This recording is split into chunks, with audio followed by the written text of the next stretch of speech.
ঘোষণা।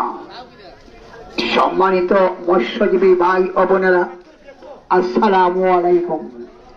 আজকে আগামী 29 মে 2026 ইংরেজি থেকে 28 জুন 2026 ইংরেজি তারিখ পর্যন্ত দেশীয় প্রজাতির মাছ ও পোনা মাছ রক্ষার্থে হাওরে বিল, খাল ও উন্মুক্ত জলাশয়ে মাছ ধরা নিষিদ্ধ থাকবে।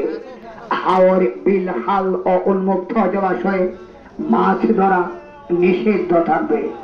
উক্ত 1 মাস মাছ ধরা থেকে বিরত থাকার জন্য সকল মৎস্যজীবী ভাইদেরকে বিশেষভাবে অনুরোধ করা হলো, অন্যথায় আইনানুগ ব্যবস্থা গ্রহণ করা হবে।